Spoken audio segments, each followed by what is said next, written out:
y'all would not believe how many times. First of all, y'all won't believe how long it's been since I've been wanting to do a video. So I panicked in like 3 months. Remember I told y'all I was gonna do it in like a week. A week. That was like 7 months ago, probably even 8 by now. And I got to get back on it. I found out that when I was doing videos, it was actually therapy. It actually empowered me. It made me feel it made me feel like I faced some fears that I had, and I was ready to do the next one and ready to do the next one and ready to do the next one. And like I said, I still got all that content, all that stuff that I was going through at that time written down. So I'm pretty sure some juicy stuff to be talking about. Um, so let me give you a short rundown of why it's taking me so long, and I apologize. So I told you my next series is going to be on healing, and I'm one of those borderline OCD people who have to have things this way, this way, this way, this way, this way before I do anything. And it's not always the best because like I told you before, that first video I did was probably one of the ones I was more proud of. I was proudest of, probably because I just cut it on and just started talking. So this is exactly what I'm going to do right now. Cut this video on, and whatever comes to my mind in reference to this healing thing, we're going to talk about. Okay. So, I don't know if any of you guys have ever been through a divorce or ever been close enough to someone who has gone through a divorce. Let me tell you something. It's funny how the world can really change your mind about things. First of all, I always said, I'm never getting divorced. I'm never getting divorced. Whoever I'm marrying, they're stuck with me till death do us part. Honey, child, please. Because until you get into one and you go through all of the things, I could have died like 5 times over. Meaning, like from pain and different things that you have to get through just to make a relationship work. So, um, like I said, 28 years. 28 years and 4 children. And there has been a whole lot of ups and downs. And this is not the normal things everybody got to go through. But, excuse me, when you're not on the same page, start off, let's say that. When you're not on the same page and have the same goals, at least what direction y'all supposed to be going in. He could take a different approach than you take, but as long as y'all going in the same direction, it never seemed that way. It always seemed like we were battling. It almost seemed like we were more like competition than partners. And that always bothered me. And I noticed that in the beginning, but I kind of ignored it because we did get along and we loved each other and blah, blah, blah, blah, blah, blah, blah, blah.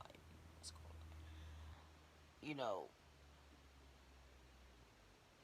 but I'm going to continue to stand firm on what I believe in. And what I believe in is God. Period. And one thing I read is God is love. So I want to fill my heart, my head, my life up with love. I just want to love on people and I want them to love me. But they ain't got to love me like I love them. I ain't talking about this situation. I'm talking about people in general. Now, before I go babbling off to something, I just want to treat people good and I want people to treat me good. I want people to treat other people good. I don't like chaos. I don't like fighting. I don't like disruption and disorder. I don't like that stuff. Like, it's unnecessary. It's stupid. Half the time, people fight over the dumbest stuff.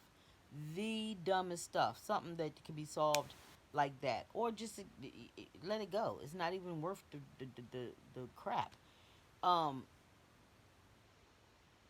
and we're gonna talk about a whole lot of stuff because I have a world of war. Thank you, Jesus. I got a lot of wisdom in my brain, and some stuff is nowhere near related to this stuff I'm talking about. I'm just talking about for people that's hurting in another way.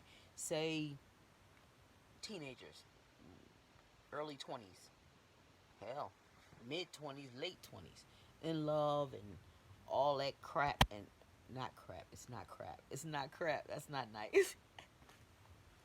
It's not crap. It's crap to me right now, but it's not crap.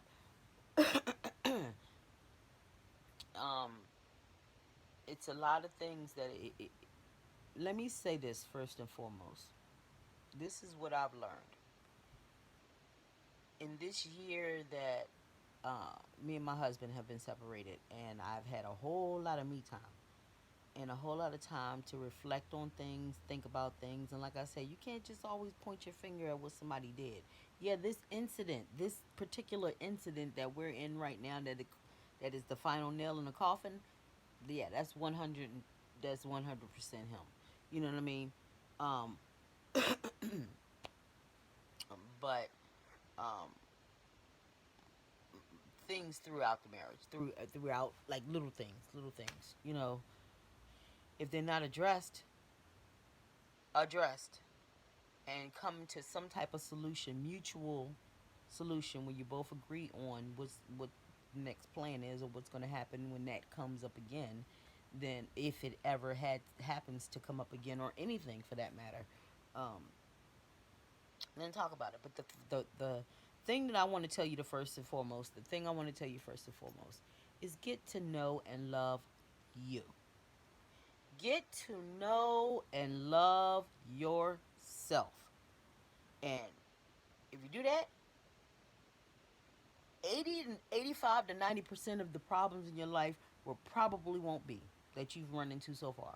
If you did that first, before you got into a relationship, before you got into a marriage, before you had children, any of that stuff, when you first crack out of high school and you learning the world and you ready to go out there, that's if you didn't have kids before high school. But if you had kids before you got out of high school, oh well, just keep it moving too. Same thing. But get to know yourself. But if you get to know yourself, you probably wouldn't have those kids before you got out of high school. I'm just saying. That's a part that I happened to slither through and didn't have to worry about until I got like 22, 23 years old. And I didn't worry about it then. Thought I was grown enough to handle it by that time. You know what I mean? But if you don't get to know yourself before you hook up with somebody else, you are inviting the world of trouble. Because 9 times out of 10, that person probably don't know themselves either. So they don't know themselves, you don't know yourselves, and both of y'all getting together trying to get to know each other who don't know each other. That's ridiculous. Hindsight 22, of course. Because in my mind, I'm growing, you're growing. Let's put this together and let's grow together. That's was my logic. You know what I mean? But some people weren't aiming to grow. They were just aiming to live.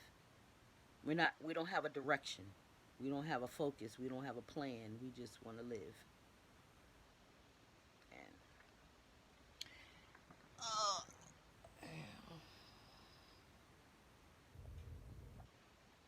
you stay in relationships because you love a person. You stay in relationships because you have a lot of hopes and a lot of dreams and a lot of hopes that things are going to be a different way after a while. I watch a lot of YouTube videos, y'all know that. Most of them were football. But now that I was going through what I was going through for this last year, which is why I haven't been on any of my football channels the way I want to be all of last year. You barely see me pop in and out. Um, I can barely catch anybody. I can barely catch anybody. I can barely watch a game. You know I was hot. I couldn't even watch a game hardly. First of all, I haven't had cable since I moved into this house 2 years ago. Okay, this last year I've been here by myself with the kids, but I got the Fire Stick. I don't have a game. Somebody gonna have to come to my house and do something to these Fire Sticks so I can watch some damn football this season. For real. If not, every single Sunday, my ass is gonna be at the local Hard Times Cafe or somewhere watching some TV. Cause I had to do that a couple times last year. Okay, I did that a couple times last year. And I go to my girlfriend's house. She got Direct TV. So I go to her house and we can watch it. But she's a Pittsburgh fan. I'm an Eagles fan. If we ever play in the game at the same time, that ain't even gonna work. It just ain't even gonna work. Now we will go to the bar together and she'll since they got 6 million TVs in there, she'll watch her game and I'll watch mine. But I ain't paying her no mind, and she ain't paying me no mind, probably. You know what I mean? So that defeats the purpose. Uh, and it's good when she has a 1 o'clock game, and then we have a 4 o'clock game. Then we can sit down all day and watch football together. And anyway, let's get back to this healing thing. She's been a blessing. She's been like a rock solid friend. Let me just tell you. And when we talk about stuff like in the beginning versus where it is now, let me tell you something. When you go through something like that, when you just don't even see it coming, it you know, if you standing toe to toe, ready to square up with somebody, and y'all ready to fight, y'all standing there toe to toe, squaring up, ready to fight. It's already a possibility in your mind to know that this motherfucker may hit, that this man might hit you, or girl may hit you in your face or in your stomach, or hit you gonna get hit. Y'all about to square up and fight. When you standing and walking and minding your own damn business and ain't even expecting, and somebody come around the corner and just punch you in your damn face, it could be the same velocity, same everything that that it was when y'all was squared, when you was squared up with somebody. But if it's gonna hurt so much worse because you didn't even see it coming, you couldn't even brace yourself for it. You're like, what, like what? The whole confusion. I was so confused, like, and not like, and not. So I might as well go ahead and say it because it's like it ain't no damn secret these days. Uh, we decided we wanted to have an affair, and we wanted decided that we was going to carry this on for a number of years. So under my nose for a number of years, oblivious, oblivious, and with all the reading and studying and internal digging I've been doing, I know all the pieces are falling into place now. But when the revelation of that came about, which it wasn't a revelation. Yeah, it was. It was. It was. So let me just tell you how that went down on some real shit. I told y'all it was my anniversary on the 2nd of March.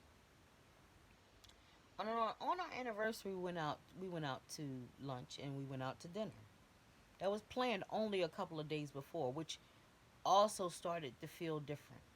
Because at least we would bring it up a month beforehand, mention it a couple times, 2 weeks beforehand, mention it again the week before, and then we would finally settle on something and to go do it if we don't plan something big. This was so nothing. It was so ordinary day, other than the fact that we had dinner twice in one day together. That's the unordinary part of it, but that's the gist of how I celebrated my anniversary. And it felt different. And I felt it during lunch. But during dinner, my spirit just turned. It just was, it was just, alarms was buzzing everywhere in my head. In my head, in my heart, to the point where my heart was actually hurting at my dinner at anniversary. We weren't saying anything bad to each other, nothing. We were just having a casual conversation, but that was the thing. It was the everyday conversation that we have every single solitary day about work. We're not talking about each other on our anniversary. I'm not talking about him. He's not talking about me. We're not talking about 28 years of being together. We're not talking about any of that stuff. We're talking about work. The same stuff you talk about every day when you come home. It's like it's no conversation. We don't have nothing to say to each other. And that's what hit me. Like, it's one thing to live with each other and you talk to each other passing by. He's busy, I'm busy, he at work, da da da. I'm with the kids, I'm with the house, I'm trying to do a business. Da, da, da. Okay, I get it. But to actually have time to sit down with someone and have a conversation, I don't ever remember it being to the point where I could not talk. we didn't have nothing to say. So my spirit was real stirred up that night. And I decided that night at dinner, as I looked around other people and families having dinner at this fancy restaurant he picked out, and I could see a connection between every table I looked at. And I could not even see a connection at the person I was sitting across the table from. I couldn't feel it, and I couldn't see it. And that broke my heart right there at the table. It just hurt. And if I'm hurting and I'm married, there's a problem. Like, I'm not just sad, I'm hurting. Like, I'm realizing I'm hurting. And I never realized what it was. I knew something wasn't right. I knew something didn't feel right. I prayed and prayed and prayed and prayed and prayed and prayed and prayed and asked God why. Sometimes I would just sit there and cry. Like, I am trying everything. Why isn't this working? Why doesn't this feel right? I've mentioned it to my partner a couple times. And where before things would change almost immediately, or at least I would see some type of change, this time, didn't even see an effort. Didn't even see a real effort last year and a year before. So that 2 year period while he was doing his thing, I started seeing that he give a shit about a lot of stuff. Start getting greasy out his mouth. Let me tell you something. It took a lot of years of learning how to try to curve my language. He used to get on me all the time. Some people used to get on me all the time. Grown people used to get on your mouth, and I'd be like, "Ay, yay, yay, yay." I don't know why it's like that.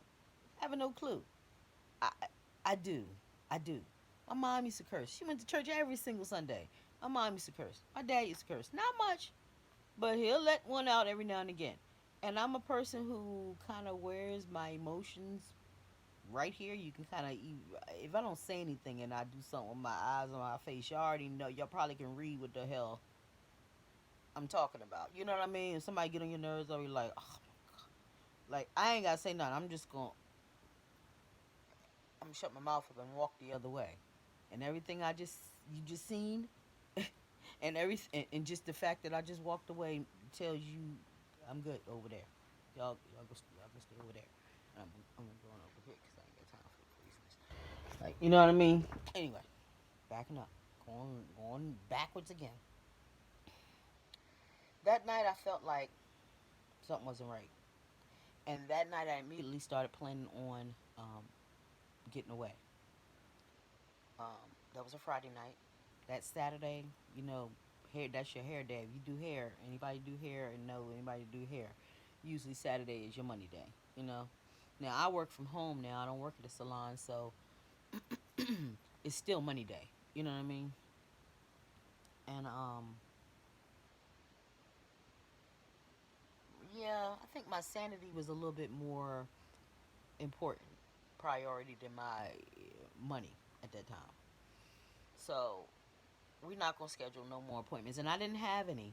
Well, I may have two or three, and what I did was I called them and I rescheduled them. I ain't gonna do that this weekend, and I didn't say anything to anybody about going away or doing anything. This is what I decided that night at dinner in my head on my own. Um, I let him know in so many ways he's gonna have to take care of the boys that day today. Um, and he assumed I had travel clients that I was going to their house. Because I do that too for a fee. But I I that's what he assumed. He had asked me, "Are you going? Do you have travel appointments?" I said, "Nope. Don't have any heads tomorrow." That's what I said. So he asked me again. I was like, "No, I don't have any heads tomorrow." So that triggered the you ain't even listening to me. You asked me that earlier and I told you, and you gonna ask me again. So that was another flag. Bling, bling, bling. Something just felt unnerved. Why would you ask me again? And I already told you that. Hmm. Okay. That was a flag. But I got so used to dismissing these little flags, just not even thinking anything crazy. So used to just dismissing you asking me twice the same question, even though I already answered it. Does it annoy me? Yeah, but I'll just answer it again and keep it moving. You already know what that is. You checking me. You clocking me. You trying to see what I'm doing, so you'll know what you're doing. You know what I mean? It's amazing. It's amazing how you don't even think about it, but when the light bulb comes on, you know what. Now you know what this happened, and this happened, and this happened. You be like, oh, you dirty dog. You dirty, dirty